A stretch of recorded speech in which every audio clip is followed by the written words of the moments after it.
para falar a respeito das perícias médicas. Nós vamos discutir um pouquinho das peculiaridades, o que tem acontecido de novidade, o que não mudou e o que mudou com a reforma da Previdência. E claro, né, vamos falar um pouquinho dos acontecimentos atuais, o que isso tem impactado nas perícias do juizado e também o que impacta na vida do segurado da Previdência Social. Então, agora vou colocar aqui com vocês o nosso convidado. Ele já está entrando aqui no ar também. Boa noite, professor João. Oi, Ana, tudo bem? Boa noite. Tudo bem. Bem, como o pessoal sabe que nós dois somos mais informais, né? Eu vou te chamar de Neto e vou melhor. As formalidades, que eu também não sou muito formal. Então, eu vou te chamar de Neto e sem doutor, tá bom? Tá ótimo. Não precisa chamar de doutor, não. Então, tá ótimo. Neto, então, para começar, eu estava comentando aqui com o pessoal, né, que o nosso tema hoje, nós vamos falar um pouquinho das perícias médicas, e eu dei o tema ali, perícias médicas, peculiaridades, mas por quê? A gente vai falar um pouquinho como que ficou essa situação das perícias após a reforma da Previdência. Claro. Porque com a questão da reforma, muito tem se discutido, né? Mudou a nomenclatura da aposentadoria por invalidez, nós tivemos aí um ofício no final do ano do INSS remodelando o nome do auxílio-doença. Nós já tivemos até a oportunidade, nós dois, de comentar em algum grau aqui que a gente não concorda exatamente ali com a forma que foi realizada, né? E acho que é bacana a gente falar um pouquinho sobre isso, não só para os nossos alunos, mas também para os nossos seguidores que gostam desse tema. Esse tema de incapacidade, ele é um tema que acaba movendo muito o coração das pessoas, né, Neto? Claro. Porque quando você lida com uma pessoa doente, uma pessoa que além de estar sem dinheiro, ela está doente, isso acaba, de uma certa forma, comovendo muito o profissional da medicina e também o profissional do direito, né? Não só o assistente, como também o advogado. O advogado acaba se envolvendo, acaba, muitas vezes, estudando mais sobre questões médicas, tentando compreender, fazer as quesitações, né, na falta do assistente. Muita gente, inclusive, faz o curso contigo para aprender um pouquinho sobre isso. Então, antes de te passar a palavra, eu só vou dar um olá aqui para o pessoal. Claro. Então, a Kelly Ferreira Leite, a Kênia Araújo, a Flávia Mancilha Corá, o Anderson, meu esposo já está ali participando também. Oi, Anderson, boa noite. A Ana Maria Ramires Lima, a Maria Helena Ubaldo Carlos. Deixa eu fazer um parênteses, eu recebi o livro da Maria Helena, é a 3ª ou 4ª live que eu cito e não consigo falar por causa da correria. Maria Helena, quero te agradecer muito. O pessoal, não sei se o pessoal está conseguindo ver aqui, ó. Tá, a limitação eu tô vendo. temporal do conceito de pessoa com deficiência. Esse livro está muito bacana. Ela escreveu, assim, de uma forma profunda a respeito do tema. Então, eu estou colocando aqui em destaque para que as pessoas que gostam desse tema e que também precisam aprender sobre o tema venham a estudar com o livro da Maria Helena. Muito obrigada, Maria Helena. Fiquei muito feliz pela lembrança. Mandar um abraço, então, para Roseli Bernardo, para Francis Souza, para Brenda Ferreira, a Raíza, Alexandre Buriola, Liliane Teixeira, Márcia Roqueto, Maria Aparecida Batista, a Vicky, nossa consultora, né? A Sandra Zironde, o Cláudio Lucas, o Gilberto Orsolan, querido Gilberto, um grande beijo, boa noite. Aqui ele colocou a perícia, é um tema importantíssimo. Gilberto, que agora é nosso coordenador também, né?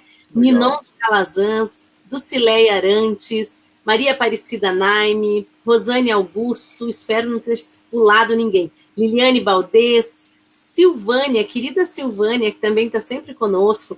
A Silvânia, inclusive, ganhou o primeiro concurso de teses, né, do nosso congresso. A propósito, já vou aproveitar para falar para vocês que o concurso de teses está aberto. Então, quem quiser participar, a data de entrega é finalzinho de abril, então o concurso de teses para receber o prêmio Excelência Previdenciária do IEPREV. Então, vai ser bem bacana. Mandem os seus artigos, participem com a gente. Neto, então, eu vou passar a palavra para você falar para o pessoal um pouquinho, né, a respeito dessa primeira pergunta que eu te fiz. Quais são os reflexos, então, da reforma da Previdência na perícia médica, nos benefícios por incapacidade? Depois a gente pode até dividir, falar um pouquinho do administrativo e do judicial, mas vou passar primeiramente para você falar o que já deu para sentir da perícia médica até agora após a reforma. Primeiramente, boa noite a todos, né, que está acompanhando a gente nessa mais uma live, que já virou uma tradição da segunda-feira à noite. Então, o que a gente tem observado em relação à questão da perícia no pós-reforma, a gente viu num primeiro momento agora alguns benefícios que não foram pagos por problemas de cálculos do INSS, né? Então a gente enfrentou esse problema. Então a gente teve alguns segurados que recebiam uma carta de concessão dizendo que foi reconhecida a incapacidade laborativa, mas ele não ia receber ainda porque o sistema do INSS não calculava o valor do benefício, porque ele não conseguia calcular o que foi definido pela reforma da Previdência, né? Então a gente acabou enfrentando algumas situações assim. Algumas empresas até vieram nos consultar o que fazer numa situação dessa, porque o trabalhador acaba ficando sem o pagamento, né? Então ele fica sem receber do INSS, e aí ele acaba procurando a empresa, não tem jeito, para ver o que a empresa vai fazer em algumas situações. Algumas empresas acabam até ajudando o trabalhador, antecipando valores para depois o trabalhador devolver para a empresa esses valores que não foram recebidos. A gente observou isso muito no questão do trabalho intermitente, né? Acho que talvez tenha sido o grupo de trabalhadores que foi mais afetado. Com a reforma trabalhista, a gente teve essa possibilidade do trabalho intermitente, e às vezes o cálculo após reforma tinha algum probleminha ali, eles não conseguiam calcular e não pagavam o benefício. E, inclusive, chegando a emitir, teve um caso de uma segurada que ela foi na agência e conseguiu um documento da própria agência, então o gerente dizendo, da APS, dizendo que não estava sendo pago porque o sistema não conseguia calcular o valor do benefício que ela deveria receber. Então, assim, de impacto maior foi esse, e a questão que aí não está na reforma, está na MP, que agora a gente não sabe se vai ser aprovada ou não, ela está tramitando no Congresso, que é aquela MP do contrato verde e amarelo, aquele artigo lá, a partezinha que foi introduzida mudando a legislação em relação ao auxílio acidente, permitindo a revisão também do auxílio acidente, né?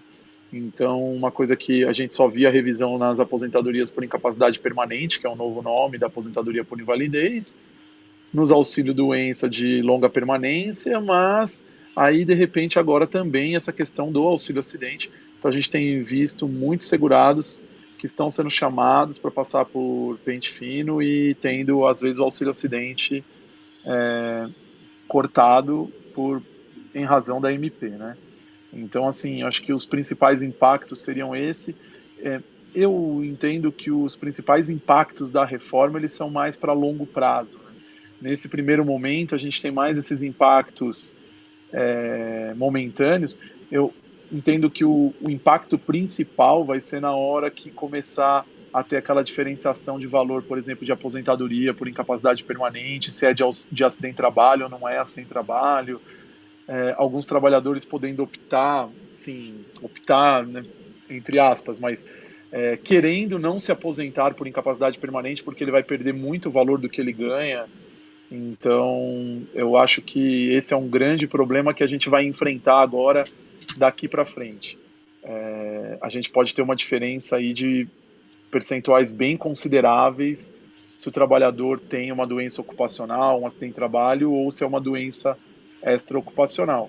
E isso vai acabar refletindo diretamente no mercado de trabalho como um todo. Eu acho que não é só na Previdência, mas no mercado, porque uma coisa que a gente às vezes observa no regime próprio e a gente não via no regime geral, que é o seguinte: o segurado querer continuar na ativa, né? Quando é regime próprio, fala continuar na ativa. Ele querer continuar trabalhando.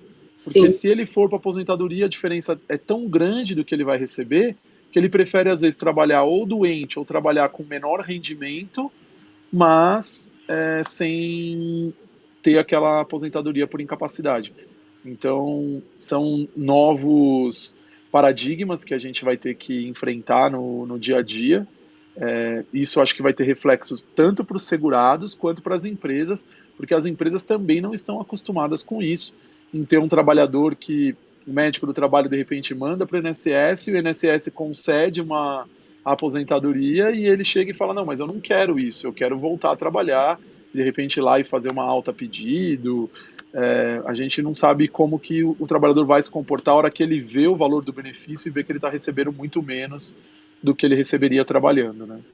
Que eram Então, situações que a gente via, era comum no serviço público. E isso, no regime próprio, via muito isso. No regime geral, né? Então, a Não. gente tem casos, assim, emblemáticos de pessoas conhecidas que tiveram um infarto, um AVC e querem voltar ao trabalho, e na época eram obrigadas a se afastar, Sim. mesmo se encontrando, entendendo que estavam ainda aptas ao trabalho.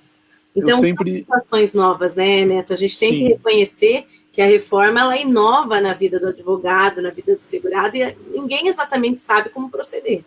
Eu sempre falo que teve um caso que me marcou muito, porque, claro, por motivos éticos eu não posso citar a cidade, mas eu fiz durante algum tempo uma perícia num regime próprio de um município aqui do estado de São Paulo, e tinha uma médica que ela estava afastada pelo município no regime próprio, e ela tinha uma doença grave, e ela pediu a revisão, e ela foi na perícia, e ela implorava para voltar para o trabalho, porque a diferença era muito grande do que ela recebia de quem estava na ativa. E aquilo me marcou muito, porque ela até começou a chorar tal, e não tinha muito o que fazer, porque a doença dela era mesmo grave, e não tinha como ela voltar a atender em pronto-socorro. Mas é uma situação que a gente não via muito no regime geral. É uma situação muito peculiar.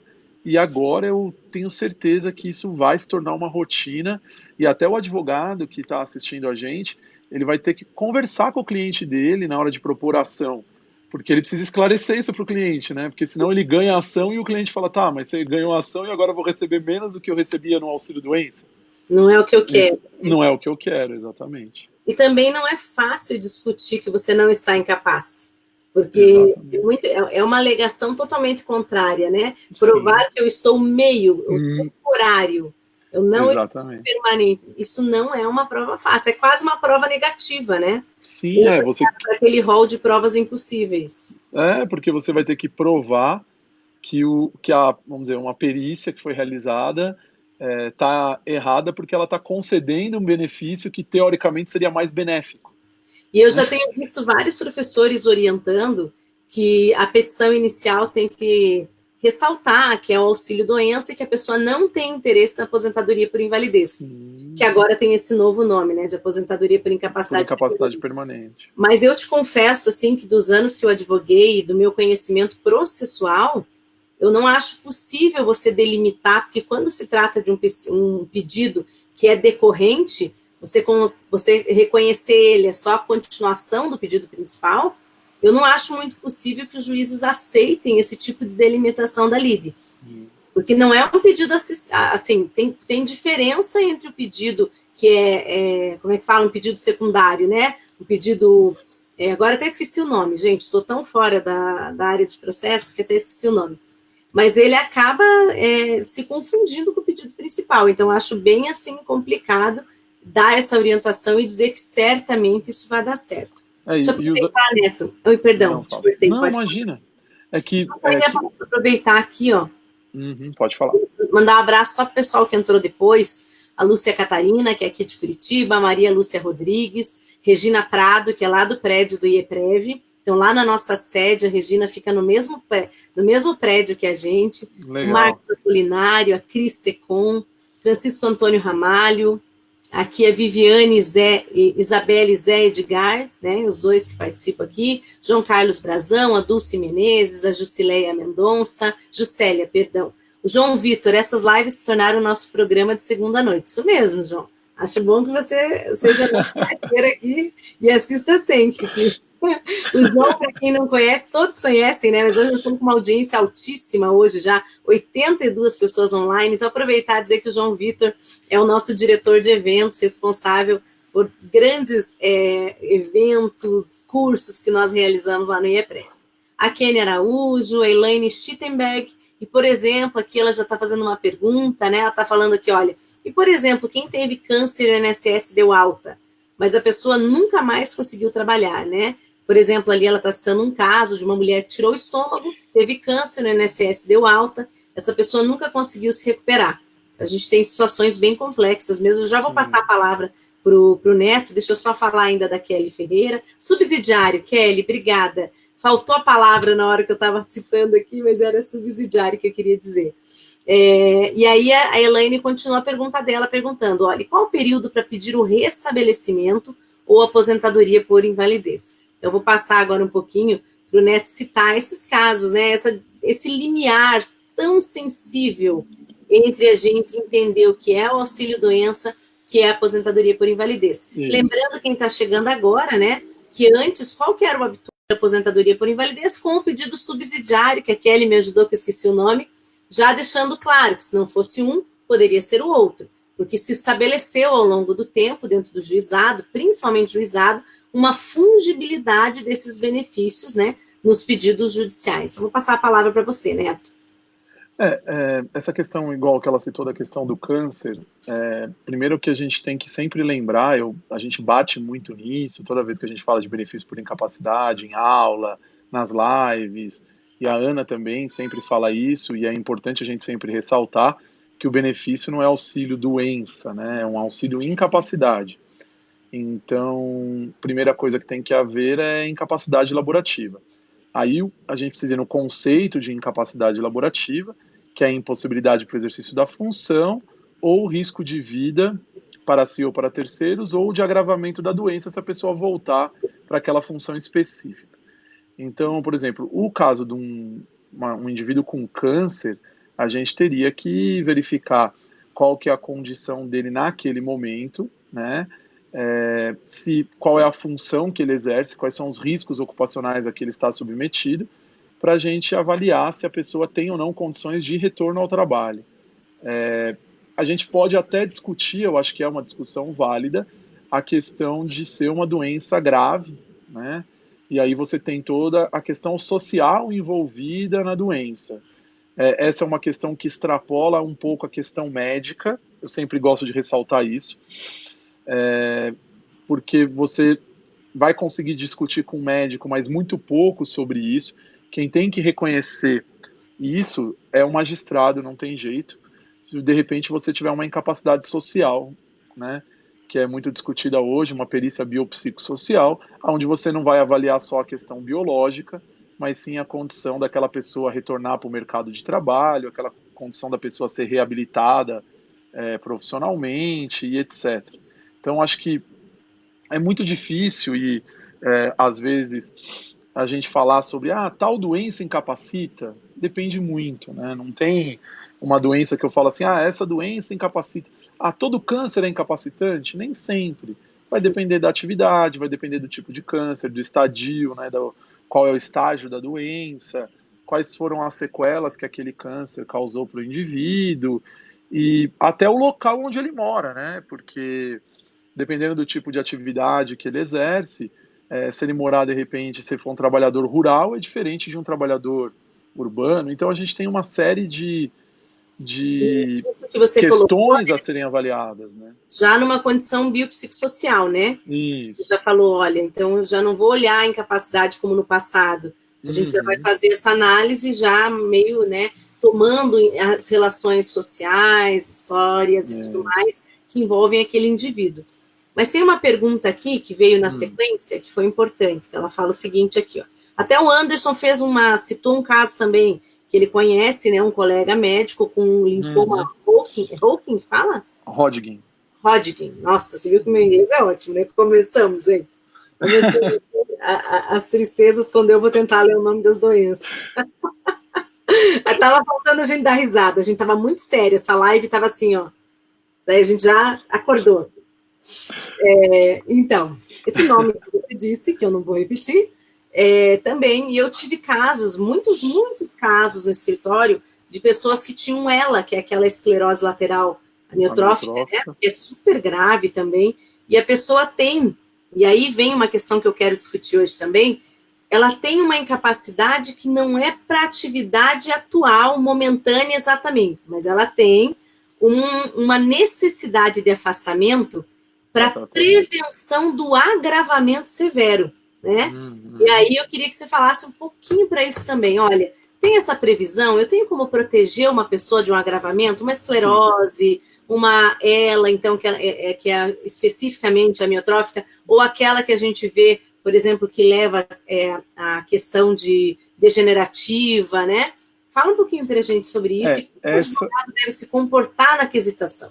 Então, essa é a parte do conceito de incapacidade que geralmente a maioria dos advogados acaba esquecendo. Então, a gente em aula, a gente costuma ressaltar isso muito, que o advogado tem que ler o manual de perícia da Previdência Social, a resolução 637 de 2018 do INSS. Então, esse manual ele é fundamental, o advogado tem que ler, quem lida com benefício por incapacidade tem que ler esse manual. E a gente sabe que após a reforma da Previdência, uma grande parte das demandas dos advogados vai ser em relação aos benefícios por incapacidade. Então tem que ler. Aí você vai lá no conceito de incapacidade do próprio INSS, ele fala que incapacidade laborativa é impossibilidade por exercício das funções habitualmente exercidas pelo segurado, né? E aí ele continua, ele fala que o risco de vida para si ou para terceiros, ou o risco de agravamento que a permanência na atividade possa acarretar, também deve estar contido nesse conceito de incapacidade. Então aí é a brecha para a gente discutir essas questões, porque muitas vezes a pessoa consegue fazer a atividade, mas ela não deve, por questão de prevenção. Então o próprio INSS traz o conceito de que se for uma prevenção, se existe um risco de agravamento palpável e indiscutível, a pessoa deve ser afastada daquele ambiente de trabalho, fazendo jus a um benefício. Muitas vezes esses casos são casos de reabilitação profissional. Eu sempre ressalto isso porque a gente enfrenta uma grande dificuldade em relação à reabilitação profissional. É um serviço prestado muito ruim, né? Então, muitas vezes a reabilitação ela sequer é feita. Na verdade, são impostas restrições e aí manda o segurado se virar com a empresa, acha alguma coisa para fazer aí com essas restrições. E então a gente tem tido um trabalho muito grande em relação a isso com as empresas para receber esse segurado, muitas vezes, da reabilitação profissional, para você poder escolher um posto de trabalho adequado, um posto de trabalho que não vá prejudicar a doença dele, que ele consiga exercer a atividade. As empresas têm interesse nesse segurado voltando ao trabalho, né? A gente sabe disso porque ele pode integrar a cota de deficientes da empresa, né?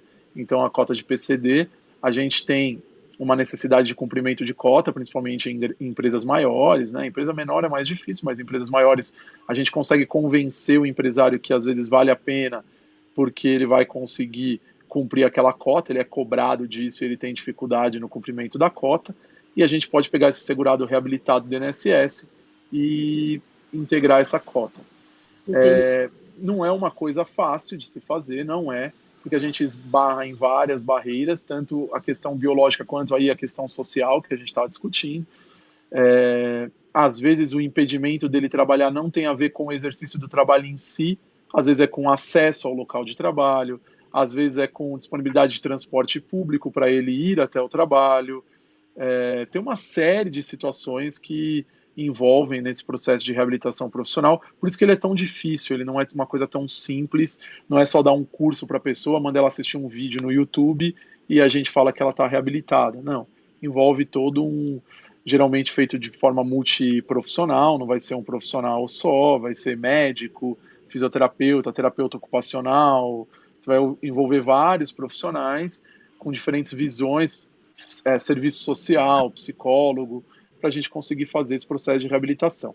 Então existe sim essa possibilidade. Tem um caso assim que também, como eu disse, um caso que marcou, que foi uma funcionária de uma servidora e ela conseguiu, por exemplo, redução de jornada de trabalho com uma ação na justiça em razão de uma deficiência, porque ela provou que ela precisava fazer tratamento e que se ela continuasse com aquela carga horária poderia haver um agravamento e ela precisaria uma redução da jornada de trabalho para fazer tratamento. Então a gente tem várias possibilidades de estar atuando nesse sentido. O que o advogado tem que fazer na quesitação é mostrar isso. Não esquecer dessa parte do conceito de incapacidade. Muitos advogados esquecem, acabam só perguntando se a pessoa consegue exercer a atividade, fazem as perguntas muito parecidas com as perguntas que o magistrado faz e esquece de trazer essa outra visão. né? E se você não trouxer para o processo uma discussão diferente, ninguém vai discutir, não vai o magistrado, ou o INSS, ou o perito trazer. Então, o advogado ele tem que trazer essa discussão no processo. Geralmente, quando você traz isso para os autos, você consegue provar. Não é uma coisa muito fácil, mas é o que eu sempre falo. Se de 100 casos eu conseguir provar um, já valeu a pena eu ter tentado no 100, porque para aquela pessoa é 100%, né? Então, independente de, às vezes, a gente enfrentar uma dificuldade, eu sei porque eu dou aula de benefício por incapacidade, os advogados falam, mas a perícia é muito ruim, mas o juiz não leu o que eu escrevo, mas o laudo... Então, assim, é verdade? A gente sabe que, na verdade, a gente tem um problema muito grande, porque os juízes geralmente sentenciam de acordo com a conclusão do laudo pericial. A gente sabe, porém, que a lei, né, o nosso Código Processual diz que o juiz não está adstrito ao laudo pericial. Só que o advogado tem que trazer outras provas também, né? Então, se o juiz tivesse... tem que tornar a discussão, né, Neto, mais interessante. Sair do feijão com arroz um pouco, porque, assim, popularmente falando, né, é um pouco disso. Porque a gente vê coisas novas a serem ditas também. Isso, porque a gente vê muito isso, né? Então, o juiz vai só pelo laudo pericial, só que o advogado não trouxe nenhuma outra prova. É claro que ele vai pelo laudo. Só tem a prova pericial no processo. Então, para a gente discutir isso, e às vezes consegue. A gente tem tido um feedback legal dos advogados. Às vezes ele não consegue na primeira instância, mas vai na turma recursal, vai lá e faz sustentação oral e consegue reverter decisão, reabrir instrução processual com uma outra visão. E a gente vê decisões em relação à perícia biopsicossocial, a questão da incapacidade social. Então, assim, dá trabalho? É claro que dá trabalho. Claro, mas se fosse fácil também, não teria graça, né? Com certeza. Neto, vou aproveitar e mandar aqui mais um abraço para a Claudete, que está com a gente. A Claudete perguntou, o valor da RMI da aposentadoria por invalidez mudou muito? Muito. A melhor resposta que eu tenho para te dar, Claudete, é sim, mudou muito. Antes a gente tinha um coeficiente de 100%, hoje a gente tem um coeficiente de saída de 60%, né? A diferença maior também é o fato de que a média ela é calculada com base no artigo 26, então a média ela não descarta mais os 20% menores salários, né?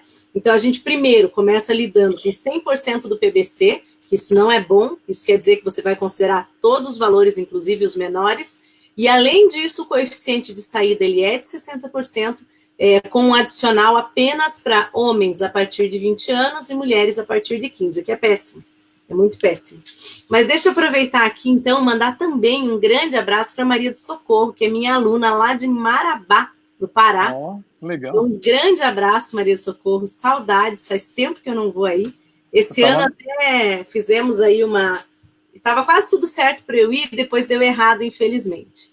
Eu estava lá no Maranhão esse final de semana, né? É verdade, você estava com os São meus Luís, alunos, inclusive. Eu vi vários dos meus alunos lá. Eu dou aula no Maranhão há 8 anos. Que legal. Tava lá. Já fui muito para o Maranhão, ainda vou. Eu estava no Maranhão também há 2 semanas atrás. Estive dia 6 de dezembro ministrando um curso da reforma lá. Então, o Maranhão, o São Luís do Maranhão, tenho muitos amigos, é um lugar que eu adoro. Essa é a beleza, né, das aulas. A gente passeia por esse Brasil inteiro e fica com saudade, conhece gente bacana. Come pratos diferentes. Né? Come pratos diferentes, mas olha... Comi um arroz lá que eu nunca tinha ouvido falar. Arroz de Cláudio aí. É isso aí. Como é que é? Arroz de... Cuchá. Isso aí. É verde, né? As folhinhas, elas deixam, elas são assim, elas têm um gostinho assim de... Meio amargo, parece um erva mate. Para mim parece erva mate, exatamente. Tem eu até falei, mate. Parece um chimarrão, tô comendo chimarrão. E lá, Maria Socorro me levou a comer pato no como é que é o nome, Maria Socorro? Escreve aí que eu acabei de esquecer. Pato no quê? Eu só sei que eu tenho aquela folhinha que deixa a língua dormente lá, sabe? Que é conhecido também. Vamos ver se ela escreveu aqui embaixo. Foi o Cláudio, o coordenador lá do... A França também pode me ajudar a colocar ali, que eu esqueci o nome do dito do pato, com aquela plantinha que deixa com a língua dormente. Esse eu não comi. O que eu mais gosto de São Luís é porque eu vou para lá e como muito, muito aipim, que para nós é aipim, para eles é macaxeira. Mas eles fazem de um jeito diferente. O bolo de macaxeira, purê, que daí, né, parece um purê de batata, mas é feito com macaxeira, é maravilhoso. Colocaram pato no tucupi.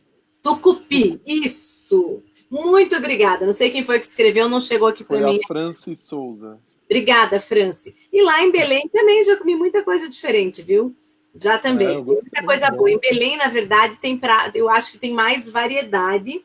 E Belém também tem um lugar maravilhoso para tomar sorvete, que é nas docas. Então, sorvete é lindo lá. Sabores, é muito legal, muito legal. Legal.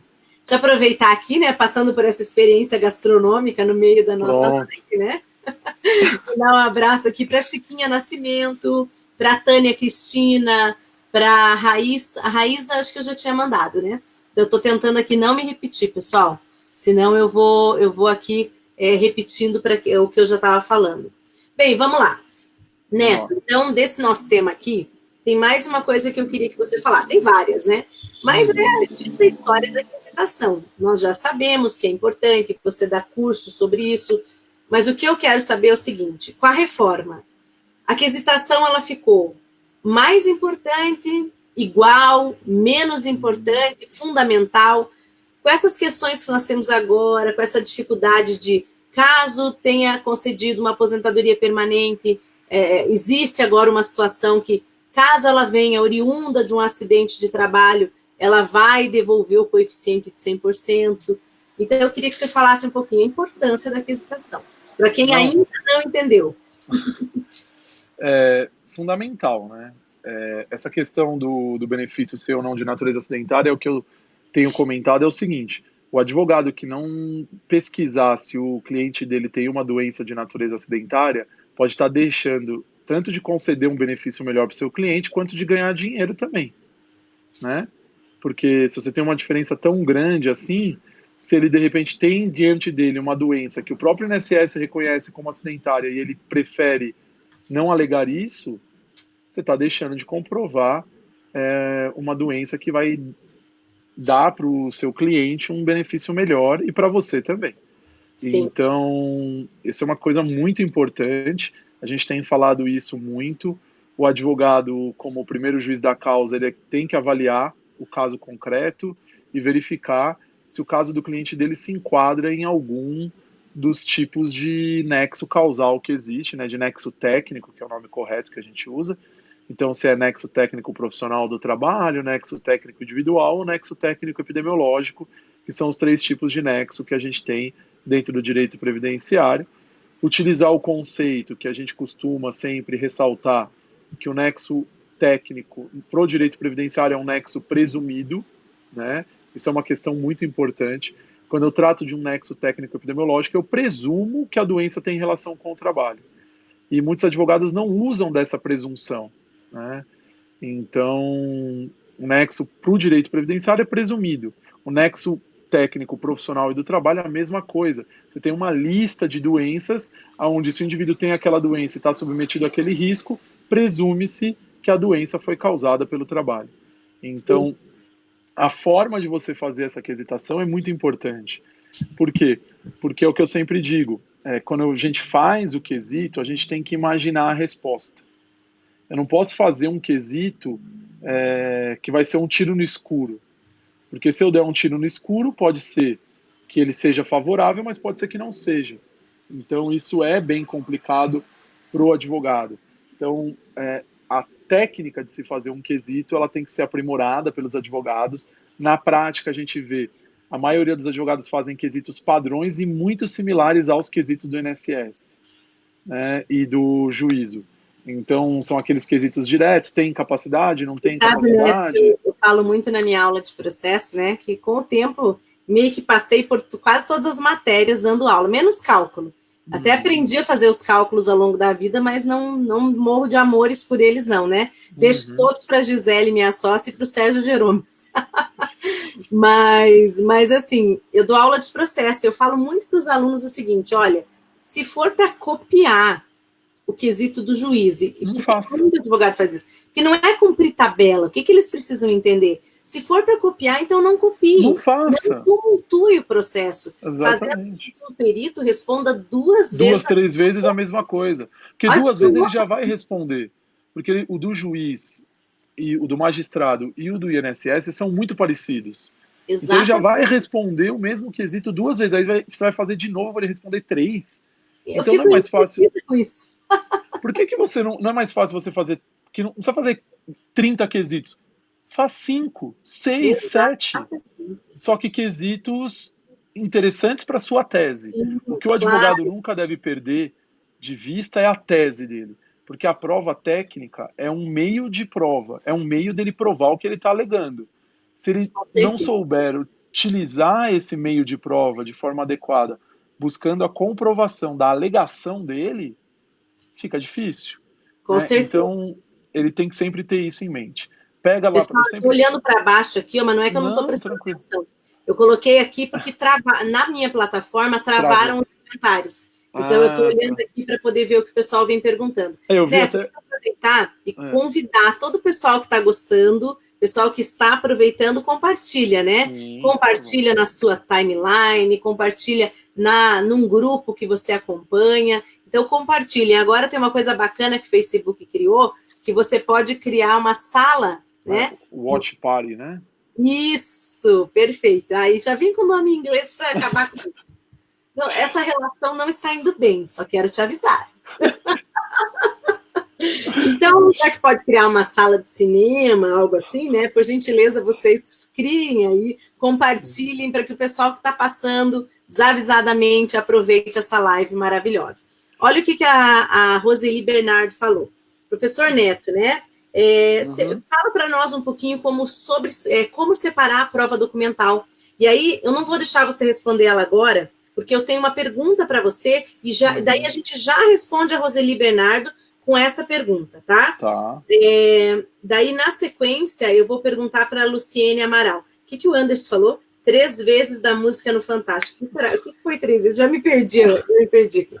Anderson, manda esclarecimentos, porque a pessoa que não entendeu a piada. Pessoal, vamos lá. Então, antes da gente perguntar para o professor Neto essa questão de como dividir, eu queria falar com ele um pouquinho de uma situação séria também, que nós vivemos no finalzinho do ano passado. Foi uma questão que teve muito impacto no direito previdenciário, que foi a falta de respeito do Poder Judiciário com os médicos peritos. Sim. Nós tivemos a oportunidade, a gente até fez uma live sobre isso, né, Neto? Foi. Nós escrevemos um artigo, eu, você e o seu pai, falando dessa problemática, do fato de que havia uma discussão no Congresso a respeito da limitação dessas perícias. Né? O médico também não tem como trabalhar de graça, o assistente não trabalha de graça, o advogado não trabalha de graça. E, de repente, a gente viu aí, parecia uma demonização dos médicos que estavam querendo receber. Alguns Sim. médicos que trabalhavam exclusivamente com isso e ficaram 8 meses sem receber salário. Sim. Isso teve um impacto. A gente teve uma legislação que foi aprovada, né? Uma discussão enorme sobre essa legislação.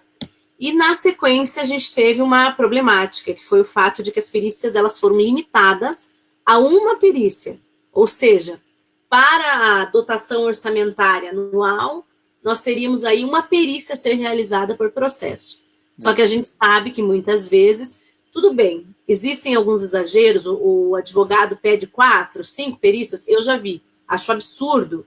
Para tentar comprovar de qualquer forma. Acho falta de capacidade na retórica, a pessoa pedir 5 perícias diferentes. Desculpa os colegas, mas a gente tem que ser muito direto aqui, até porque nós somos bem objetivos, né? Sim, claro. Mas, às vezes, nós temos a necessidade de 2, porque se eu tenho um problema mental e um problema físico, fica difícil para o mesmo médico, algumas vezes, dentro da área de atuação dele. Sim. Queria que você falasse um pouquinho para nós sobre isso. Então, essa questão de pagamento de perícia é uma coisa muito sensível, porque acho que todo mundo que me acompanha, tanto em aula, palestra, eu sou um dos que mais divulgo a necessidade da perícia melhorar de qualidade, que a gente tem que exigir mais do perito, que o perito tem que responder os quesitos, que o perito tem que fundamentar o laudo, que o perito tem que respeitar as regras processuais, que ele tem que fazer uma série de coisas. Só que tudo isso que a gente exige deles demanda tempo. Então, essa necessidade dele disponibilizar um tempo maior para fazer uma perícia de maior qualidade tem que ter uma contrapartida, que é um pagamento de um honorário condizente com a qualificação que a gente quer exigir deles e também com a disponibilidade de tempo, porque a gente está falando em honorário, né? Hora de trabalho. Então, essa é uma questão muito sensível em razão disso. A gente não pode concordar que o perito, ele simplesmente seja forçado a fazer tudo isso e ele não tenha a contrapartida, que é o pagamento do valor da perícia de forma adequada. As perícias, em razão da questão orçamentária, os peritos ficaram sem receber, né, o que é um absurdo. Agora foi aprovado um projeto de lei, foi promulgado, está tudo certo, só que eles não estão recebendo, só aqui falando em primeira mão, quem conhece peritos sabe disso. Eu não faço perícia judicial na Justiça Federal, mas eu tenho contato com peritos que fazem e eu sei que eles estão sem receber de novo. Houve uma limitação de pagamento dos atrasados, eles não estão recebendo nem os atrasados, quanto mais o que eles estão fazendo agora. Portanto, é muito provável que daqui para frente os peritos também façam a mesma coisa que eles fizeram no passado, que é fazer uma greve, né? A gente enfrentou isso no ano passado, as perícias foram suspensas porque não se pagavam os peritos e eles se recusavam a fazer novas perícias e acabou que o Poder Judiciário ficou meio de mãos atadas, não tinha muito o que fazer, porque precisava do projeto de lei tramitar na Câmara, no Senado, aí voltou para a Câmara. Lembrando que foi apresentado uma emenda no projeto, né, ali querendo transferir as perícias judiciais também para os peritos médicos federais que hoje fazem as perícias no INSS, e foi o que foi objeto do nosso artigo, porque nós achamos que isso feria o sistema de tripartição de poder, era uma interferência direta do Poder Executivo dentro do controle que o Poder Judiciário deve exercer sobre os atos do Poder Executivo, sobre os atos administrativos, Sim. Porque nós teríamos o mesmo grupo de peritos fazendo as perícias administrativas, atuando como assistente técnico do INSS e fazendo a perícia judicial, o que no mínimo é uma sugestão sui generis disso constar num projeto de lei. Graças a Deus esse projeto, essa parte do projeto não foi do PL 299 de 2019 não foi aprovado. Quando voltou para a Câmara foi suprimido essa emenda que foi apresentada pelo Senado, né, aprovada no Senado, e a gente não sabe se isso não vai voltar daqui para frente, principalmente por essa questão orçamentária, né? A justificativa que o Poder Executivo não, a senadora que apresentou essa emenda deu a exposição de motivos do porquê entregar para a Perícia Médica Federal a perícia dentro da Justiça Federal também foi uma questão meramente econômica, porque a ideia dela os peritos médicos federais já estão sendo pagos, não tem por que eu contratar outros peritos para fazer. Só que isso não tem como a gente concordar, porque o perito médico federal não poderia rever os atos que o próprio perito médico federal fez na esfera administrativa. Seria a mesma coisa que você ingressar no Poder Judiciário e quem vai julgar o seu processo, quem vai avaliar o seu processo é o mesmo ator que negou na via administrativa. Não faz o menor sentido, né? Então, essa é uma problemática muito relevante. Sim. Então, acho que para a gente cobrar tem que ter a contrapartida, e a contrapartida passa por garantir o pagamento dos honorários dos peritos, né? Pagar esses atrasados que eles têm direito a receber, porque foi um serviço prestado. Se o serviço foi prestado de forma adequada ou não, é uma outra discussão. O serviço Sim. foi prestado e tem que ser pago. Com certeza. E para a gente exigir uma maior qualidade, tem que ter contrapartida com o pagamento. E ao contrário, né, Ana? Quanto mais eu pago um honorário incondizente com a necessidade, mais eu atraio maus profissionais. Porque o bom profissional, ele vai para a iniciativa privada, ele vai fazer outra coisa, porque não vale a pena ele continuar fazendo perícia.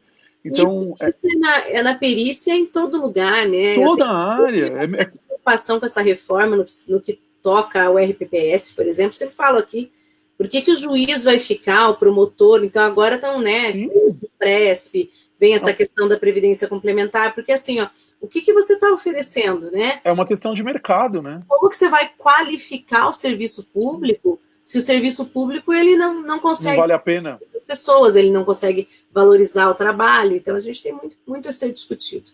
Claro, isso, então... tivemos casos em que o serviço público era de Marajás, mas hoje não é mais, né? Já não é mais faz muito tempo, então acho que tem muita coisa a ser debatida. Neto, deixa eu só falar mais uma coisinha para você, antes de ter a palavra. Só comentar aqui, o Emanuel fez o seguinte comentário, olha, tem cliente que nos conta, né, que a perícia judicial demorou de 5 a 10 minutos.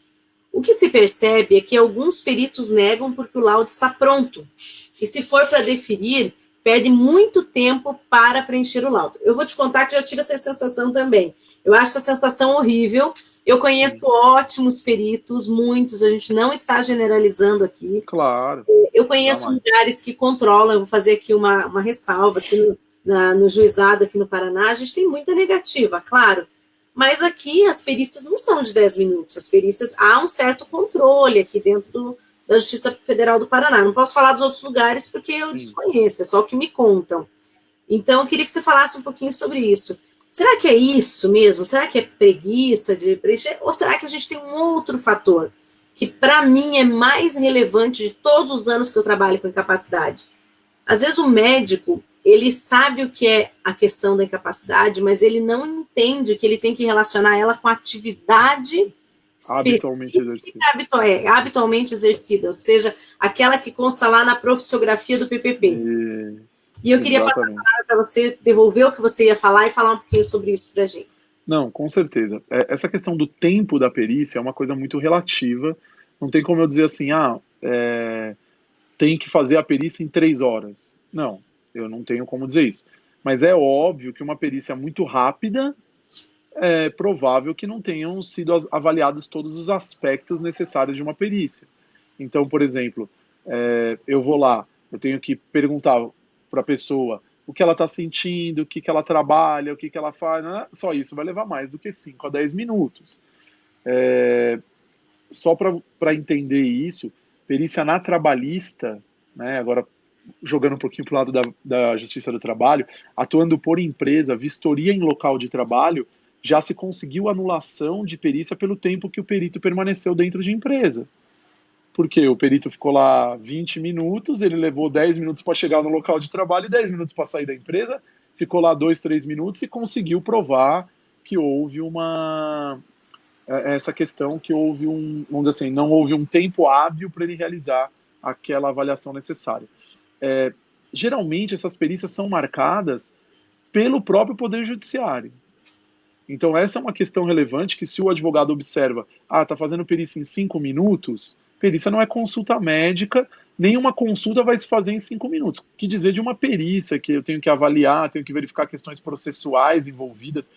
Então, assim, isso pode ser levado, inclusive, para o próprio judiciário, para o juiz, né? Sim. Porque o perito nada mais é do que um auxiliar da justiça, então os advogados podem se reunir, seja através da OAB, seja através de um grupo de advogados, e conversar com o magistrado e mostrar que esse tempo de perícia não é compatível com o que se espera de uma perícia adequada. Como eu disse, eu não estou aqui para passar pano para perito. A gente sabe que tem perito que é ruim, que pode ter a deficiência técnica, não é isso. O que a gente está querendo trazer aqui é o seguinte, que se eu não remunero o perito de forma adequada, a chance de eu atrair um profissional qualificado é muito menor.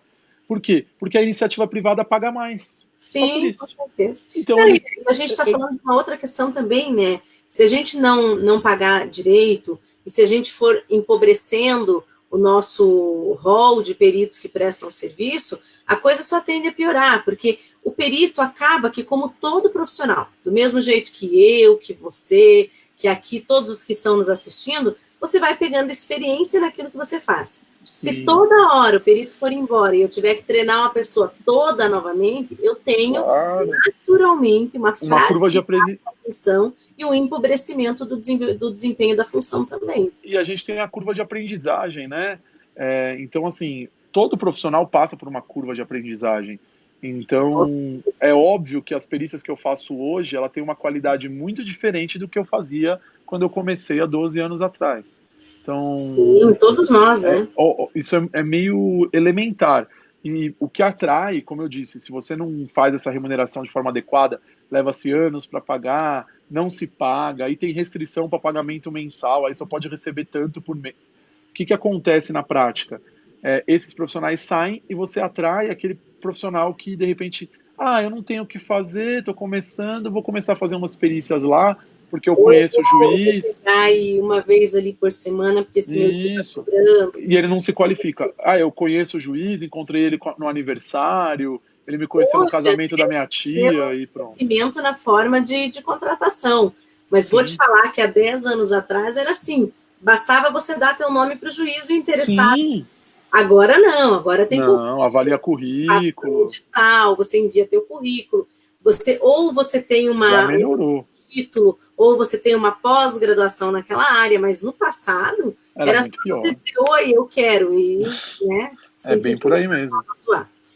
Neto, eu já entendi por que o Anderson falou que 3 vezes tem música no Fantástico. Agora entendi. Eu falei que quando o advogado manda 3 vezes o mesmo quesito. Tá. Nesse caso, eu não estou premiando, não tem música no Fantástico. Não tem direito a pedir música. Por favor, quando eu vejo que o advogado copia os quesitos do juiz e devolvem iguaizinhos. Eu falo, não, gente, é um atestado de preguiça. Meus alunos não façam, tá? Que eu fico muito triste quando eu vejo isso. Se for para copiar, não apresenta. É facultativo, não é obrigatório.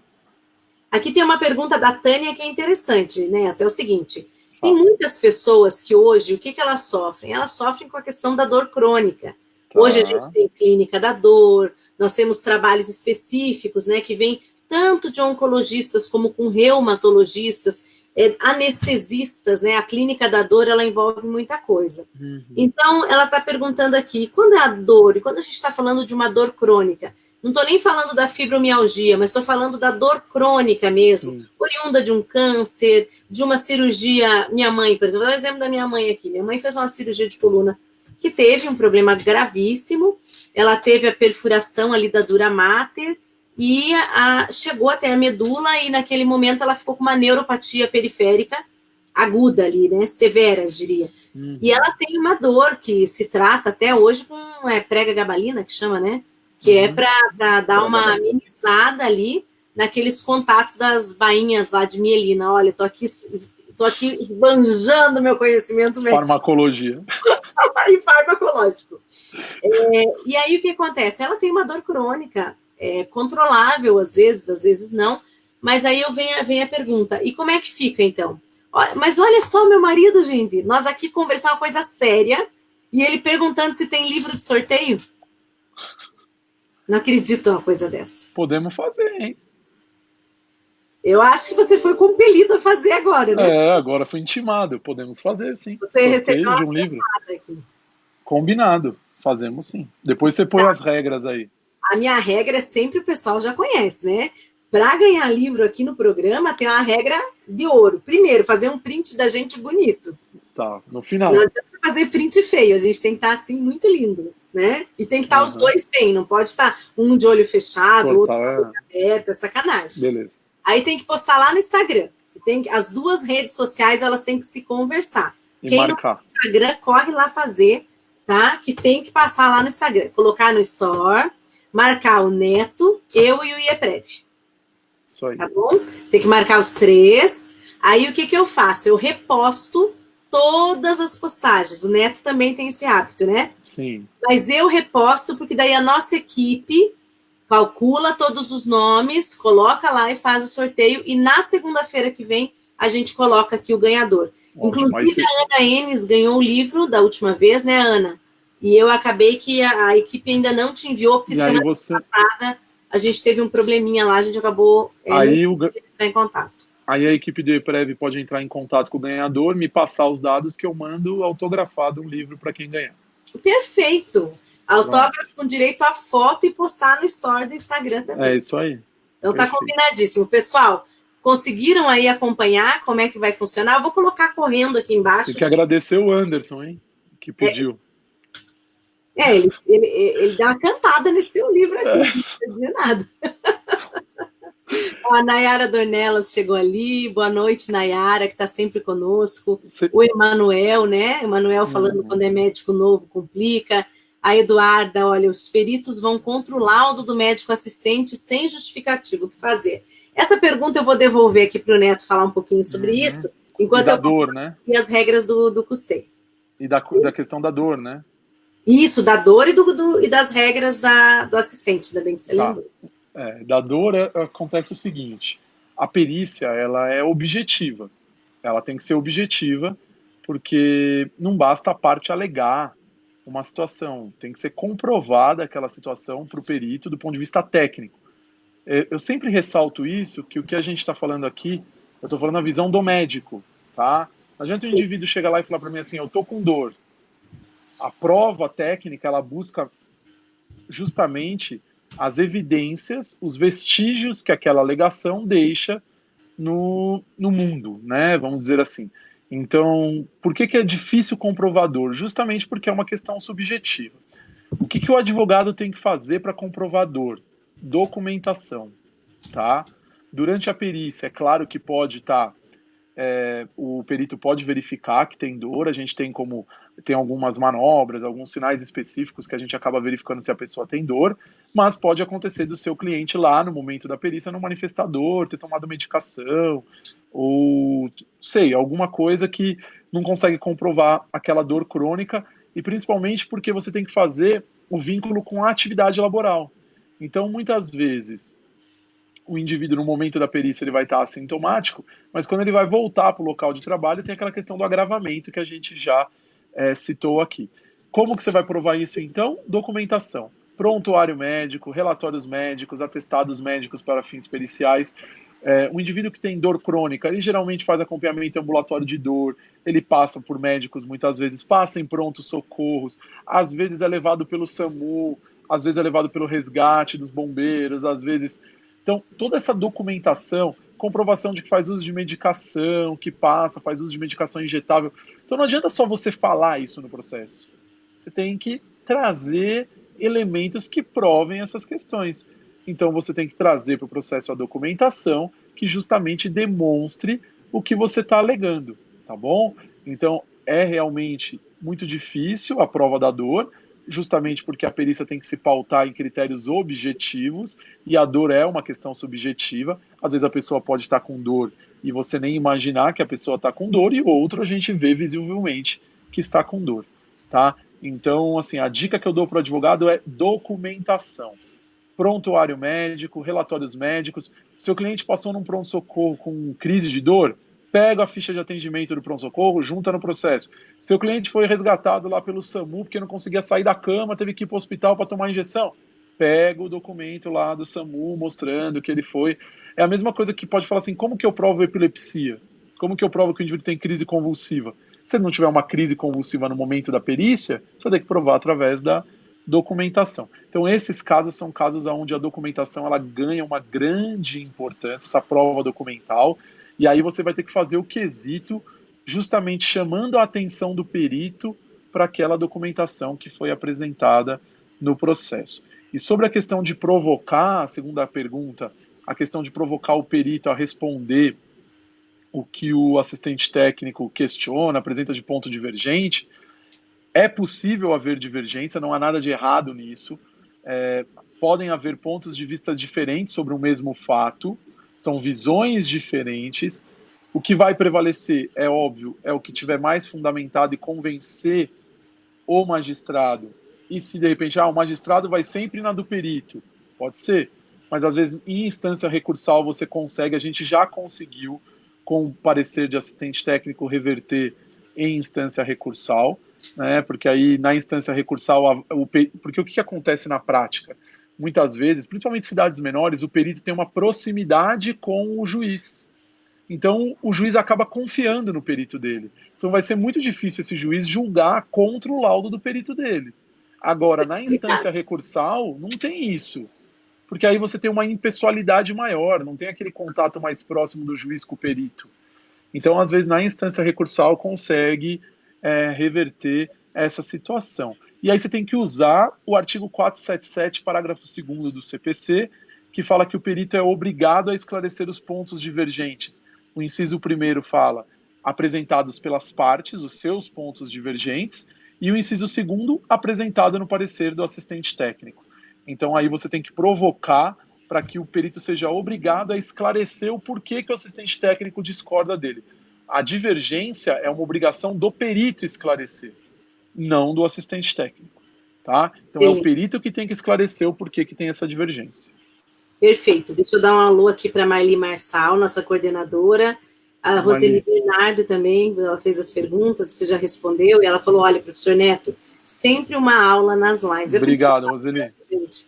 Ele já tem a cadeirinha cativa aqui. Esses dias eu falei até que ele já estava mais garoto propaganda do IEPREV do que eu, porque Imagina. Ele fez um vídeo e ficou super legal. Eu falei, que isso? Vou perder uma vaga? Parece. Olha, se eu correr esse risco, eu vou arrumar emprego lá no instituto daí, tá? Se você ganhar meu emprego aqui. Neto, deixa eu aproveitar, então, que a gente está falando aqui, né, de uma forma assim mais descontraída, e dizer para o pessoal que nós estamos aí com as vagas, né, as inscrições do Congresso abertas. É importante falar sobre isso, pessoal. O Congresso não foi cancelado, o Congresso é só em junho, então nós ainda temos aí um longo período pela frente, mais de 70 dias. Hoje, muitos alunos nos procuraram para perguntar a respeito do Congresso, e o Congresso, por hora, ele está mantido, e tudo tende, né, as pessoas que a gente tem conversado, especialistas, autoridades sanitárias, especialistas em infectologia. Então, é importante vocês saberem que o Congresso, ele está marcado, ele está, e mesmo assim, que a gente tem alguma problemática lá na frente, algo que saia da previsão que nós temos agora, nós vamos trabalhar para resolver isso, né?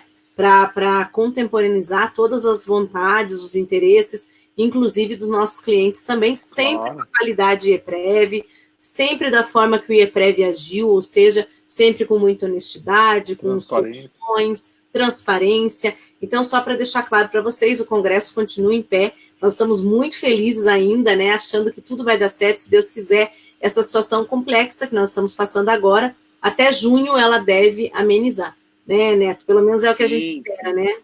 É, o que a gente tem observado nos outros, por exemplo, se a gente pegar a China como exemplo, né, que foi o primeiro país a ter esse tipo de problema, e ela enfrentou o problema, e 2 meses depois, hoje já tem sido anunciado que não tem mais tantos casos novos, alguns hospitais já nem tem mais pacientes, e lá foi o epicentro do problema, né? Então, a gente espera isso, que a gente enfrente aí 2 meses mais complicados, de março e abril, e maio a gente comece a não ter grandes problemas, que a gente consiga se resolver, principalmente com essas medidas que vêm sendo tomadas, desde que a população atenda às medidas.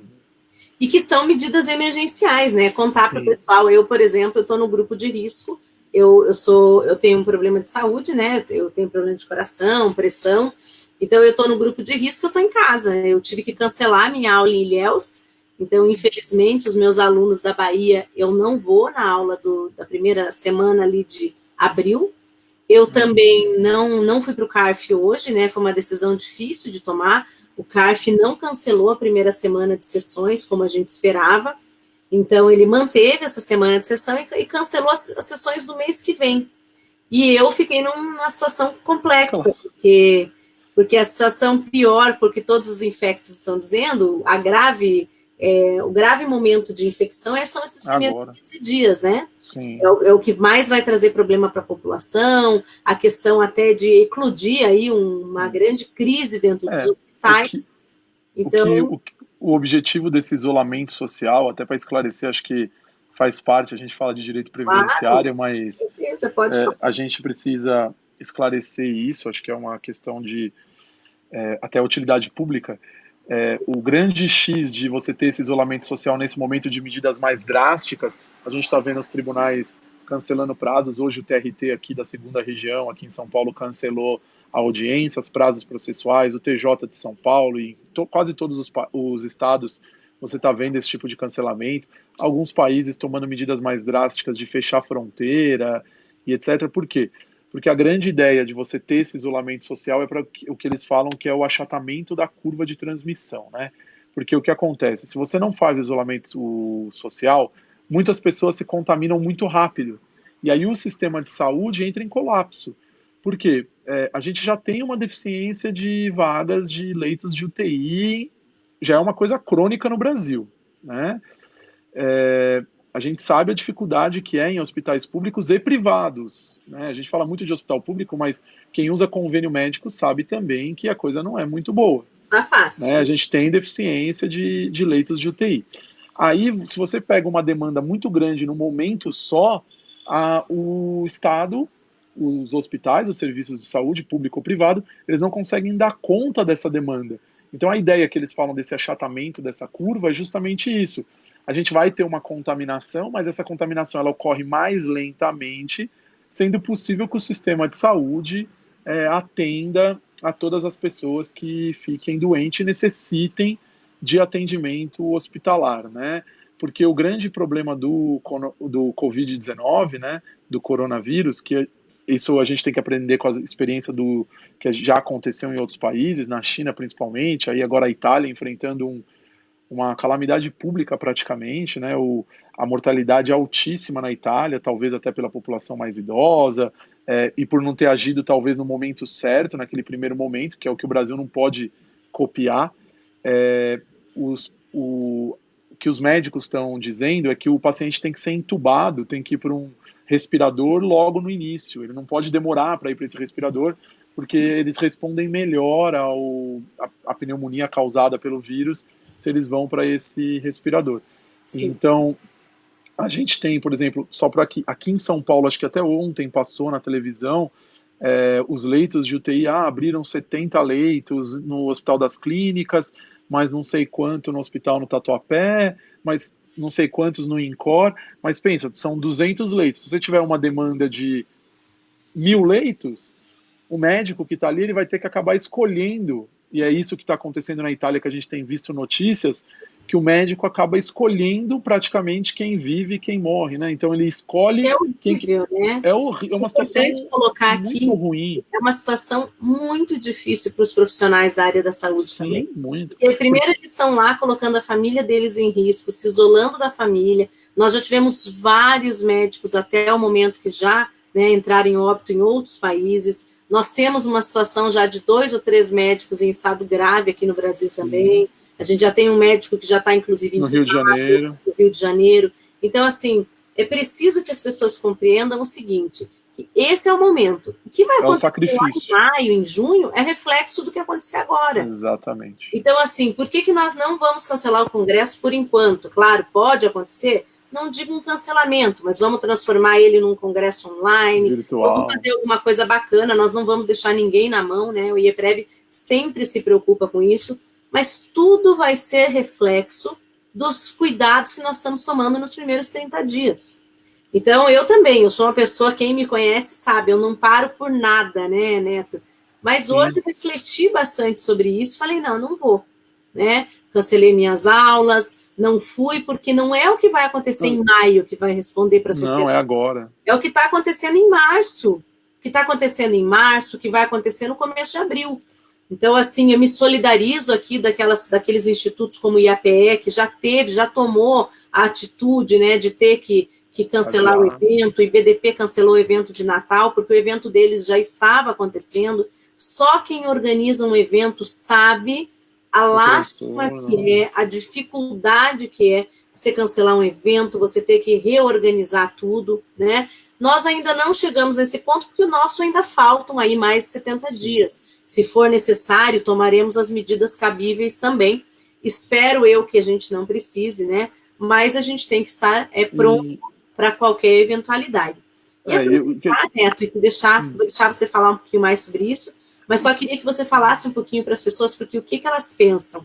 Elas pensam que o isolamento é frescura, né? Eu queria muito que você falasse um pouquinho disso, e assim, isso vai acabar afetando mais para frente as camadas da população que tem menos poder aquisitivo.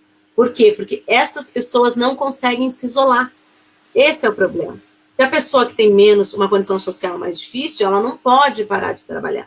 Ela não consegue deixar... Às vezes moram várias pessoas no mesmo cômodo, com Sim. condições sanitárias precárias, né? Essa é a necessidade de se isolar agora, né? Sim. Quem pode e quem não pode tomar todas as precauções.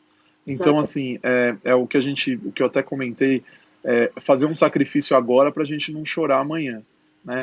O que tem preocupado muito é porque, como tem divulgado que para jovens essa doença não tem uma mortalidade muito alta, alguns jovens estão achando que, não tem problema, vou na festa, vou não sei aonde, vão para a praia, vão para o shopping, vão não sei para. Então, assim, só que esse jovem, ele tem contato com os pais, esse jovem tem contato com os avós, e ele pode ser o vetor que vai levar, às vezes até assintomático, esse que é o grande problema. Às vezes a pessoa sequer tem sintomas e ela transmite a doença para sua família, né? Sim. Então o que observou lá nos dados da China é que justamente é isso. Geralmente era contaminada a família, né? Então por isso que hoje, se você tem um indivíduo da família que testa positivo, eles vão fazer uma pesquisa em toda a família e fazer uma quarentena de toda aquela família, porque a transmissão domiciliar ela acaba acontecendo. Esse é um vírus um pouco diferente do vírus da gripe, ou porque ele é um vírus que ele tem uma transmissão muito mais fácil, vamos chamar assim, né? A gente não sabe muita coisa sobre ele, esse é um grande problema também. Tá tudo sendo aprendido com a pandemia acontecendo, né? Sim. E Inclusive, então, Neto, eu vou fazer um comentário. O pessoal fala assim: não precisa usar máscara. Só usa máscara quem está contaminado. Eu sou uma pessoa que, se eu sair na rua, tem que usar máscara. Porque eu tenho um péssimo hábito de colocar a mão na boca. sim, Então, isso vai muito. Não existe respostas absolutas. Gente, eu não sou médica, mas é uma questão de bom senso. Não existem respostas absolutas. Toda precaução é é necessária. válida. Então, não tem aquela coisa, tira sarro, acho engraçado, tô com vergonha de usar a máscara. Só que é o seguinte, eu, por exemplo, ponho a mão na boca o tempo inteiro, né? É um hábito horrível, mas é um hábito que eu tenho. Então, quando eu vejo, já pus. Então, se eu não usar a máscara, se eu sair, ir até o aeroporto, fazer uma viagem, eu preciso da máscara. A máscara, inclusive, ela é, para mim, um Uma limitador barreira, do né? ato que eu não devo executar. Então, eu acho que as pessoas não devem ter vergonha. Não precisa. Não, meu filho. Usa álcool em gel, usa a tua máscara, pessoas tossem por aí, nem todo mundo tem o bom senso de tossir na roupa, de colocar a mão na frente. Então, assim, eu acho que a gente tem que... É claro que é importante que não seja disseminado o pânico. As Não, pessoas, histeria algumas, não. têm tanto pânico, histeria, que vão ficar doentes só de pensar na doença, que é pior ainda. Mas o Sim, mas cuidado, ele é necessário, né, Neto? sim, precaução, né? E a gente então, o que que a gente tem que fazer? Qual que é a recomendação? Sair o estritamente necessário. Quem puder adiar compromisso, adiar reunião, adiar ficar em aglomeração, em transporte público lotado, por exemplo, uma cidade como São Paulo, metrô, ônibus. A gente sabe que é difícil para a população, porque a população depende do transporte público, né? Sim, sim. Para a Então, população que tem, é como a gente falou, quem tem um poder menor aquisitivo, o ideal é ficar em casa, porque a pessoa vai depender do transporte público, dos de restaurantes tudo. sanitários, então isso tudo vai ficar mais difícil. Então, esse isolamento social é isso. O que eles colocam é a gente diminuir essa curva de contágio, né? Diminuir, achatar essa curva, que não seja uma coisa muito exponencial, como viu na Itália. Se a gente observar lá os dados da Itália, você vê que eles partiram de 10, daqui a pouco 200, depois está com 1.000, agora estão com 20, vai subindo exponencialmente em poucas semanas, em 15 dias, por isso da história de tentar em 15 dias conter isso, né? Eu acho assim, é um problema que já existe, a gente vai ter que aprender a lidar com ele, e agora é a hora do sacrifício, não podemos, infelizmente, a gente tem que adotar essas medidas, não são medidas fáceis, não é bom, para mim também não é bom, só para você ter uma ideia, eu tive várias perícias canceladas que eu ia acompanhar, agora os prazos estão suspensos, então assim, é óbvio que para mim não é bom financeiramente, não é bom, mas é necessário. Então acho que é um momento de sacrifício de todos por um bem maior, porque não adianta nada você ter lá o processo andando se a pessoa que seria a beneficiária daquele processo morreu, né? Sim, E principalmente pensando na nossa área, né, de perícia e benefício por incapacidade. Imagina, uma sala de espera de um JEF. Quantas pessoas ficam sentadas ali? Quantas pessoas ali podem ter câncer? Podem ter hipertensão, doença cardíaca? Então, assim, são pessoas vulneráveis que mostram um alto índice de mortalidade e eu acho que é um risco desnecessário. Então, o recado que fica é: vamos fazer um sacrifício. Se você puder trabalhar em home office, trabalhe em home office, saia o estritamente necessário, evite aglomerações, álcool gel. Se for tossir, não ficar tossindo na cara dos outros, né? Isso já é falta de educação, não devia nem falar isso, né? Eu acho um absurdo falar assim: quando você tossir ou espirrar, coloque a mão na frente, o cotovelo. Pelo amor de Deus, né? Para mim isso parece uma coisa surreal, alguém que vai espirrar ou tossir em Não, outra mas pessoa. acontece. Mas Meu acontece. Deus, Então, acontece. Eu já por peguei favor, não vamos voo que a fazer isso. pessoa espirrou em cima de mim tantas vezes que eu saí dali pensando, meu Deus do céu, né? Só que agora a gente tem uma preocupação maior, logicamente. Neto, deixa eu aproveitar e fazer um comentário aqui. O Anderson frisou ali, acho que é bacana você aproveitar e falar um pouquinho sobre isso também. Tem aquela questão que 30% das crianças, elas são assintomáticas. Então, as pessoas têm uma ideia equivocada de que as crianças, elas não estão sujeitas à Sim, doença. não, claro Nós que não. tivemos um caso grave aqui em Curitiba hoje, detectado. A OMS hoje mesmo, né, algumas horas Anunciou. já citou É, ali, né, o que que acontece é inclusive já assim, teve morte de crianças, né? mesmo jovens, né? Então, por exemplo, hoje foi divulgado um técnico de uma divisão lá na Espanha.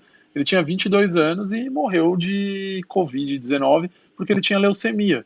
Então, assim, é uma doença que os dados mostram que ela afeta mais quem tem acima, uma incidência maior em cima de 80 e um pouquinho menor quem é acima de 70, um pouquinho menor de 60. Os jovens, uma mortalidade um pouco menor, né? Se eu não me engano, os dados falam em 0,4%. Só que quando eu comparo isso com uma gripe, por exemplo, é um valor muito alto, né? Sim. E o pior é aquilo que a gente estava falando: o jovem é o que vai levar o vírus para dentro de casa, porque às vezes esses idosos sequer saem de casa, Sim. né? Então, assim, é uma responsabilidade. Quem que vai dormir sabendo que você foi um vetor de transmitir uma doença para o seu avô, para o seu pai ou para alguém da sua família que tem uma doença e é grupo de risco e pode acabar falecendo? Então, assim, e mesmo essa questão de jovem, os dados ainda são, a gente não sabe muito bem o comportamento dessa doença, né? O que eu disse, está sendo tudo conhecido durante a pandemia. Então, Sim. e a criança, um grande problema é justamente esse. Teve a suspensão das aulas aqui em São Paulo, acho que em Curitiba, quase no Brasil inteiro, aqui em São Paulo foi suspensa as aulas. As escolas privadas acabaram adotando a mesma conduta das escolas públicas. Então, por exemplo, meu filho hoje já nem foi. Teoricamente, eles falaram que até o final dessa semana poderia se manter, né? Quem não conseguisse arrumar com quem deixar, tal. Mas é aquilo que a gente estava falando. Quem tem a possibilidade, é claro, tem gente que não tem com quem deixar meu filho, não tem muito o que fazer.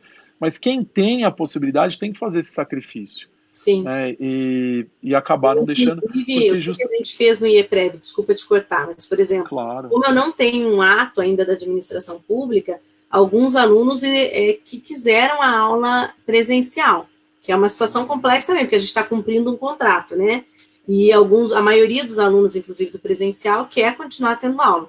Então, o que eu falei para eles? Nós temos uma plataforma online, todos podem assistir a aula pela plataforma online, sim. E o professor vem e grava no nosso estúdio.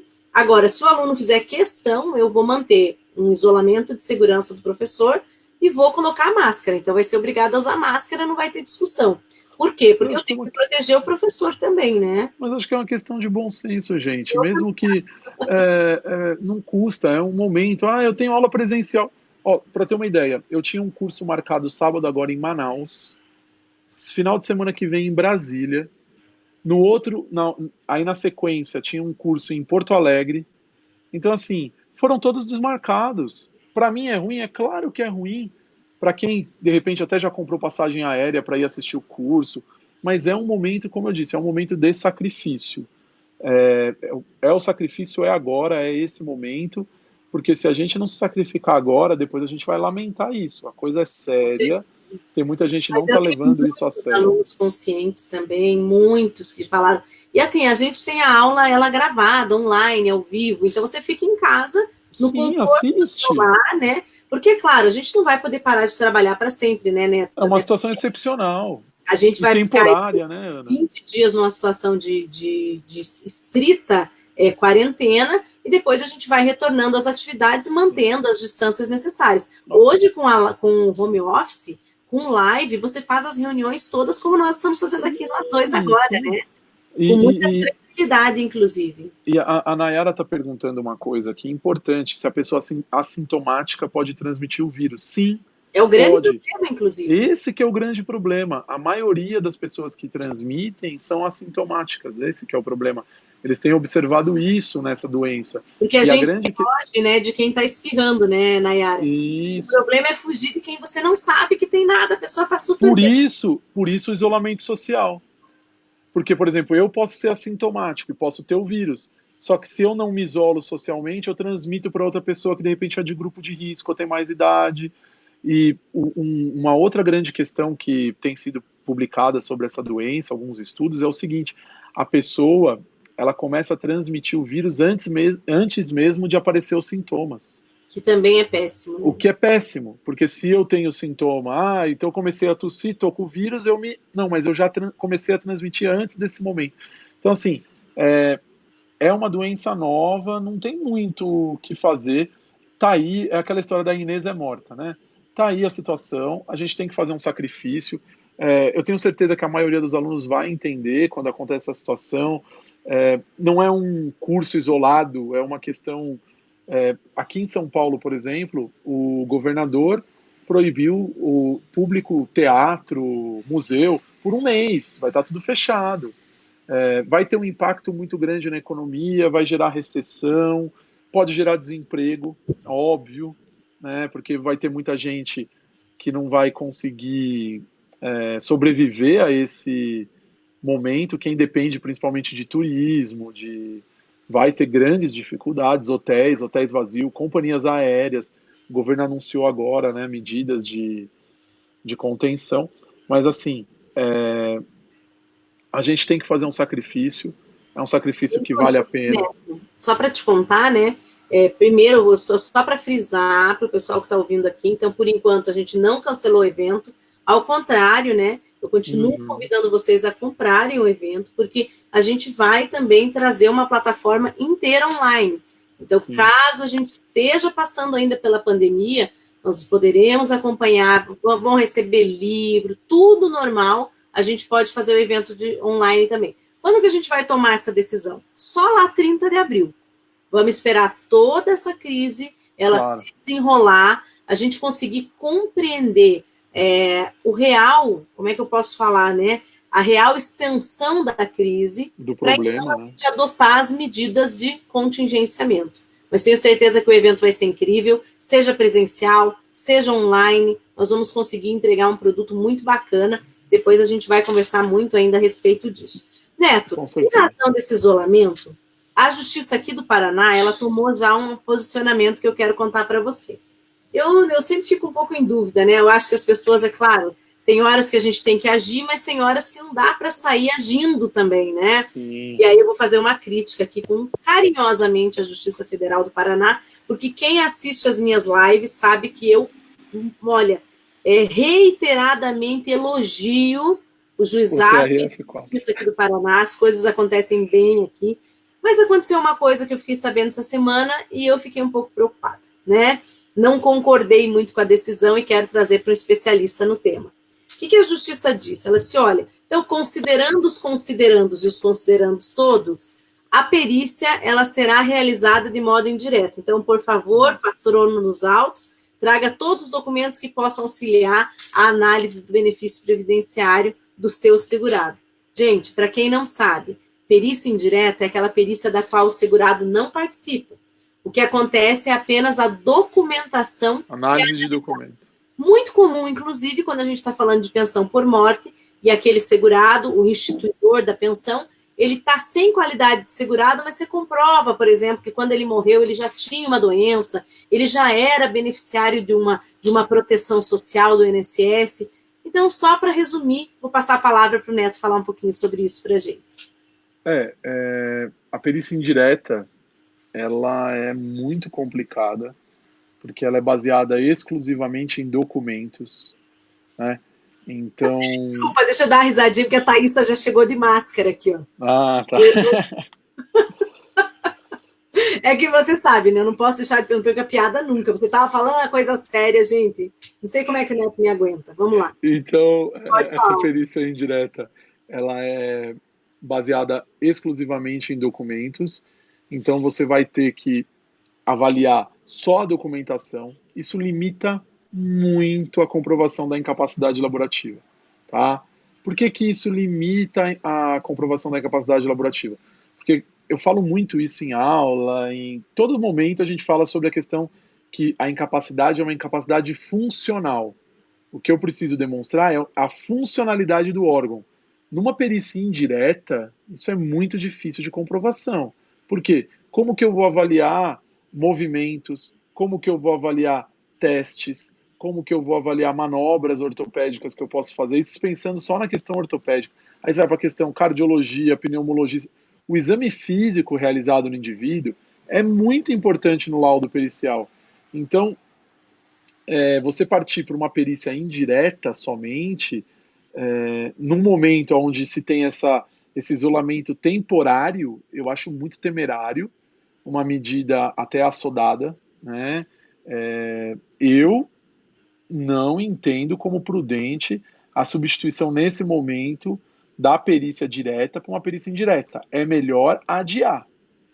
A melhor medida seria o adiamento para a gente, inclusive, esperar verificar o que vai acontecer daqui para frente. Se você já partir agora para uma perícia indireta, você pode estar comprometendo um direito de uma pessoa num momento que ela talvez até esteja numa maior fragilidade ainda com tudo isso que está acontecendo. E aí você pode ter a negativa de um benefício porque não tem documentação, porque não foi possível avaliar. Porque o grande X da perícia indireta, para quem está assistindo a gente entender, é o seguinte: o que não está no documento, o médico não pode falar. Então, se tinha um dado lá que, de repente, durante a perícia ele poderia obter e não está escrito no documento, ele não vai poder considerar para fazer o laudo dele. Então, isso é muito, muito complicado. Eu entendo uma medida equivocada, tá? Com a data máxima vênia, é uma medida equivocada nesse sentido, porque teria que esperar para a gente ver o que vai acontecer realmente. Tá? Eu não... Você estava falando e eu estou aqui interagindo com as pessoas nos comentários, né? Então, não, eu concordo com você, eu acho que a gente vai ter um problema sério. A Thaísa estava aqui dizendo que ela estava se desculpando, não, mas o lascou tudo e mais um pouco, a gente entendeu que foi para a perícia indireta, né, Neto? Claro.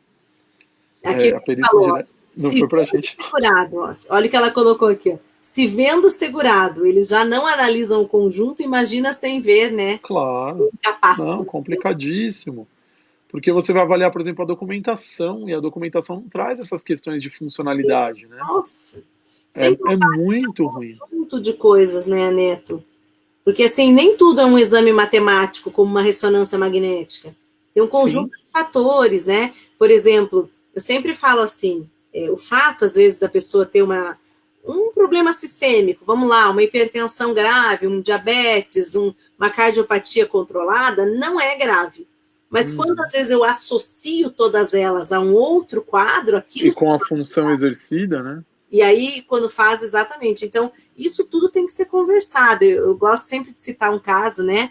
Que eu não sou juíza, mas no CRPS, como conselheiro, você tem uma função que é de julgamento. Julgamento, claro. E eu me lembro quando eu fui aprender a julgar, porque tudo é aprendizado na vida, né? Julgar é um grande aprendizado. Eu fiquei 3 anos no CRPS, estou 5 no CARF. Então, são 8 anos que eu aprendi a ser julgadora. Eu cheguei lá, eu queria ser advogada. Foi um aprendizado duro também, compreender como é que funciona essa função de julgar. E uma coisa que eu aprendi com o professor Manuel Dantas, ex-presidente do CRPS, é o seguinte, ele dizia, olha, quando você vai olhar a função da pessoa, não adianta você olhar a carteira. Sim. Também não adianta você olhar o cargo que está descrito no PPP. Ele dizia, você tem que olhar a profissografia. E quando esse segurado ele chegar na sustentação oral, ou para o perito ele chega na perícia, a pergunta tem que ser assim, o que você faz? Qual a sua atividade? Qual a atividade que você executa? É isso que está aqui? Você levanta a caixa? Porque um dia, Neto, eu gosto de contar essa história, você já sabe, mas eu vou contar mais assim para o pessoal que está assistindo. Ele estava assim como encarregado de produção. Eu pensei, gente, o que faz o encarregado de produção? E essa pessoa veio para sustentação oral e ele tinha uma bursite no ombro, né? E aí o encarregado de produção, na verdade, o que ele fazia? Ele era cortador de frango. Todos os cortadores de frango, eles eram chamados de encarregado de produção. Se eu não soubesse o que ele fazia, se eu não tivesse perguntado, eu nunca ia saber que aquele encarregado, aquele cargo, aquele nome que a empresa convencionou para o encarregado de produção, era a pessoa que cortava frango, que ficava 6 horas por dia, né, com os braços erguidos, aquilo passa numa linha de produção, passa pendurado, e ele corta, passa pendurado e ele corta. Então, são coisas que a gente vai aprendendo com a experiência, né? Porque às vezes o nome da função é meio genérico, ajudante, auxiliar de produção, auxiliar de serviços, e o que importa para a gente, para avaliação de uma perícia, é a atividade.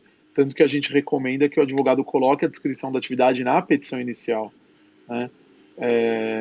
Então, você julgar avaliar um caso, o perito avaliar e um juiz julgar sem ver a pessoa, eu acho muito ruim.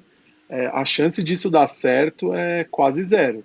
Só se justifica uma perícia indireta se a pessoa faleceu, né? Se não for possível, aliás, a perícia indireta, o conceito dela é justamente esse, é quando não é possível realizar ela diretamente. Que a gente está acostumado a ver isso para casos de óbito, né? Sim, acidente de trabalho fatal. É uma impossibilidade assim grave, não a situação. Nós estamos passando por uma pandemia, poxa, foi o que a Thaísa colocou ali. Será que não é melhor, então, eu fazer essa análise só quando se tratar de concessão de tutela? Aí tudo bem. Inicial, analisa a tutela. Mas vamos deixar o mérito para fazer bem feito. Para depois, né? Não tem porquê. Não faça, porque você está tirando o benefício da pessoa, que pode ser a única coisa que ela tem. Até o André colocou aqui, ó. É melhor, então, não comparecer a essa perícia, né? Ele está colocando aqui. Não, mas não vai marcar, né? Ação de incapacidade enquanto estiver em caso da pandemia, né? Porque ele falou aqui, sem comprometer o processo, é claro. Porque não comparecer à perícia não vai ter essa possibilidade, porque a perícia indireta não tem o comparecimento da parte. Sim. É verdade. Não tem. O que você teria que fazer é não ajuizar a ação, então. Ou você vai ter que recorrer, né? Dizendo que concorda, não concorda com essa perícia. Que quer um adiamento, que o você problema não concorda. É que no juizado, né? No juizado não tem agravo, tem que usar o mandado de segurança aqui com tons de agravo. Complicadíssimo, gente. Complicada a situação, porque se os juízes começarem a determinar que os peritos façam perícias indiretas, o perito ele vai ficar meio de mão amarrada, porque ele vai ter que cumprir a determinação judicial. E perícia indireta, uma outra questão importante, a perícia indireta, a chance da perícia ser inconclusiva é maior, né? Existe a possibilidade, sim, de uma perícia ser inconclusiva, não há nada de errado nisso, que não pode todas as perícias serem inconclusivas, mas se não tem elementos suficientes do ponto de vista técnico, o perito pode falar, olha, não é possível afirmar. Só que o problema é que esse não é possível afirmar pode ser interpretado como não tem incapacidade laborativa. Sim. Não foi provada a incapacidade laborativa. Então, você vai estar negando o benefício através de uma... Não sei, eu acho que é questão de bom senso, segurar um pouquinho, esperar o que vai acontecer. Se falar assim, nós vamos ficar em casa por 3 anos, aí tudo bem. Agora, agora vai ficar o quê? Um mês e meio? É o mesmo que eu falei do Congresso, né? Por enquanto, a gente não tem certeza de nada. Então, como nós estamos falando de um congresso que ocorre na metade do ano, nós não vamos tomar decisões por agora. Sim, claro. Eu não posso acreditar que a gente vai ficar 90 dias cancelados em casa. Né? Até porque, se for isso, Netflix me espere. Vai chegar uma hora que eu não vou mais aguentar trabalhar em casa, eu vou começar a assistir Netflix. Pessoal, deixa eu só fazer um comentário aqui. Concorram ao livro do professor Opitz Neto, tá? Opitz Neto, não tem jeito. Eu começo bem e termino estragando. Printa a live da gente bonito, com essa cara que a gente tá agora. Vão até se arrumar aqui. Né? Você tá ficando magro, né? Eu tô preocupada porque eu vou perder a minha aposta que eu fiz com você. Você tá cada vez mais magro e eu não tô fazendo nada, ó. Nem indo pra academia. Vamos lá, pessoal. Printa a tela, posta lá no Instagram. Não adianta reclamar que é no Instagram, porque é no Instagram. lá no store do Instagram e marca eu, professora Ana Paula Fernandes, o Neto, como é que é o teu, Neto? João Optis Neto. Isso, e IEPREV. Marca nós 3. Eu olhei aqui, já tem 19. Estou aqui acompanhando. Ah, que bom. Como a gente vai deixar seguir uma semana inteira, vamos ter muitos ao longo da semana. Eu vou repostando todos e colocando na lista do sorteio. Fiquem tranquilos quanto a isso, tá? Então, aguardamos o print de vocês. Chegou, né? Tarde, mas chegou. A Alessandra Minaré tá ali, ó. Oi, Ale. Ai, eu adoro pegar no pé dela, gente, mas é porque ela me maltrata também, viu? Não pensem que não. Não sou só eu que pego no pé dela, não. A Simone, eu já vi lá, Simone, tô aqui controlando o pessoal que já postou, né? Simone, Viviane, Lúcia Catarina, Franci, Marli Marçal, a Manuela, a Ivan vai descendo aqui, pessoal. Vamos lá. Bem, Neto, então agora eu vou te agradecer, vou passar a palavra para você se despedir do pessoal. Nós já estamos 1h35. Nossa, a gente começa rápido, a conversar, é tão bom passar rápido, né? E aí eu quero que você já dê um abraço para o pessoal. E se você quiser falar um pouquinho, né, do curso que você dá de gestão, até tem um curso que a gente dá junto, mas se você quiser convidar o pessoal para conhecer também outros cursos que você dá, conhecer o teu canal no YouTube, o Neto tem um canal bacana no YouTube, fala de segurança, medicina do trabalhador, né? E a gente tem passado por medicina, né? E a gente tem passado por grandes modificações nessa área, com a publicação das novas normas regulamentadoras, né? Essa semana é que foi tudo meio apagado por essa questão do vírus, mas a gente teve semana passada foi publicada a nova redação da NR7, que é a do PCMSO, teve a nova redação da NR9, que é o antigo PPRA, que vai deixar de existir. Foi trazido um conceito de gestão de risco ocupacional, GRO ou PGR, que é um programa de gestão de risco, que é um anexo da NR1, que ela também já havia sido publicada uma nova redação. Então a gente está passando por constantes mudanças nessa área. Então a gente tem um canal lá no YouTube, chama Instituto Paulista de SST. Quem quiser lá conhecer, se inscreva no canal. Agora que a gente está meio confinado, vai dar para gravar mais vídeos com mais frequência, né? Sim. Do que acaba não indo viajar Teremos tanto. Mais lives, né? Lá no teu canal também agora. Também, vai ter mais vídeo. Eu quero ver se eu consigo até, se eu parar um pouco, eu vou até tentar fazer as lives no Instagram também. Ah, legal. Tem que fazer, porque a gente vai ficar confinado aqui, vamos fazer alguma coisa útil, né? Assim, em vez de ficar dormindo, assistindo TV. Falou mal do meu Netflix, eu sabia. Gente, ele estava se comportando, ele não me alfinetou hoje. Vocês acham que essa vida aqui é fácil, né? Não. Mas eu assisto também Netflix. E a Alessandra Minaré já me cutucou ali. Olha o que ela falou, e a aposta. É que eu fiz uma aposta com o Neto, gente, mas eu não vou revelar. Não vou revelar. Pode. É não segredo. Não revelarei, é segredo. Para de ser linguaruda, Alessandra. Deixa eu mandar um abraço para a Rosilene Belascosa Sierra, minha aluna querida. Essa é, assim, uma das primeiras que assistiu minha live, né, Rosilene? Ainda era lá no meu perfil e você estava comigo, então eu te agradeço sempre por estar com a gente. Aqui também o Anderson está falando que é fã do teu canal lá, ó. Obrigado. Ele assiste também, eu sempre assisto também. Correndo, mas eu assisto. Eu sempre comento contigo que eu assisto. Sim, sim.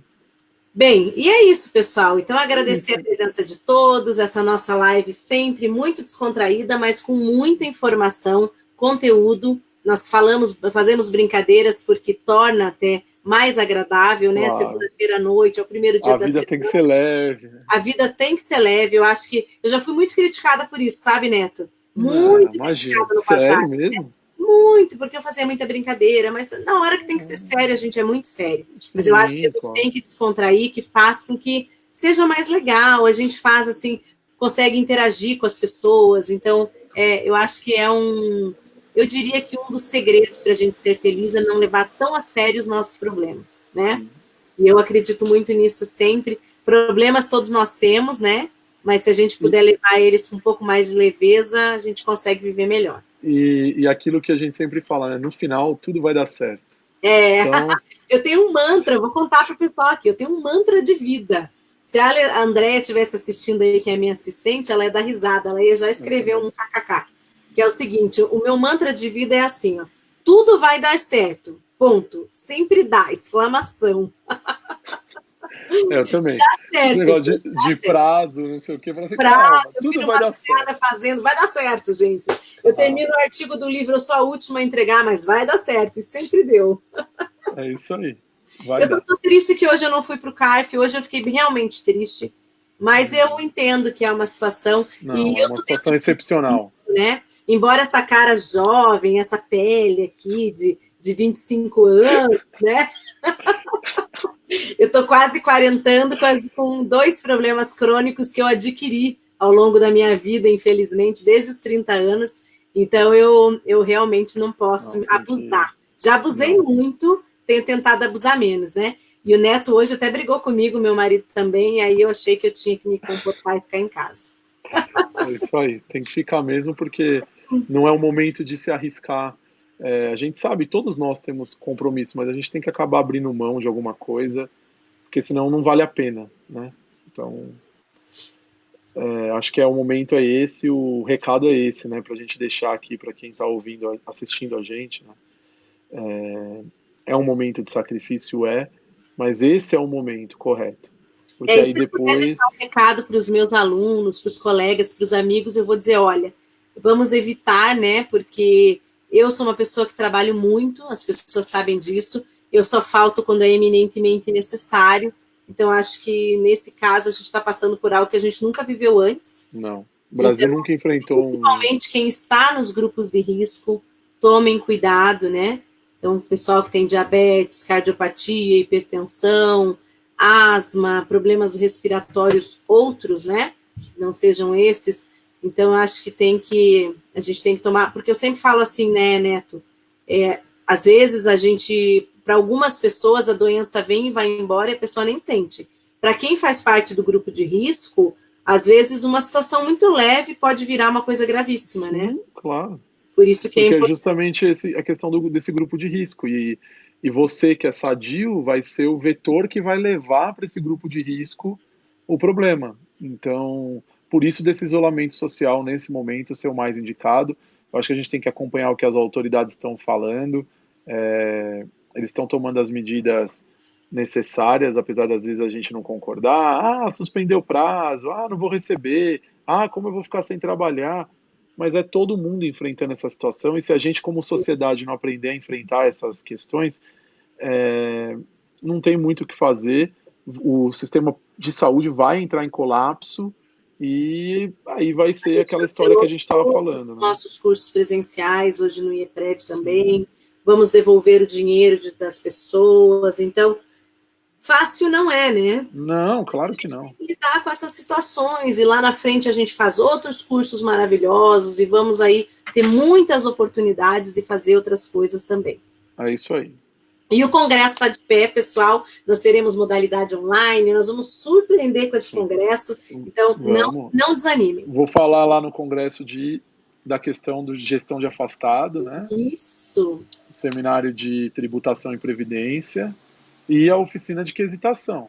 Exatamente. Vai ser Então, maravilhoso, né? vai ser muito bom. Quem não puder assistir presencialmente, porventura, vai que daqui 70 dias a gente ainda tem problema, vai assistir de casa, vai assistir online, vai valer a pena do mesmo jeito. A gente Sim, vem com com certeza. novidades por aí, Ótimo. tá bom? Então, um beijo, Neto. Beleza. Muito obrigada pelo seu tempo. Eu que Uma agradeço mais uma semana para vez. você. Manda um abração para a Obrigado. Mari lá. Pode deixar que eu mando. Um beijo para todo mundo que está acompanhando a gente, né? E vamos lá que a gente vai passar por essa. É só um período aí mais crítico, mas a gente vai seguir e vamos continuar lutando aí nas questões do dia a dia. Tá Com certo? certeza. Obrigado, Ana. Excelente, Obrigado, Neto. IEPREV, mais Então, uma eu vou vez. falar com você para me despedir. Tá Pessoal, bom.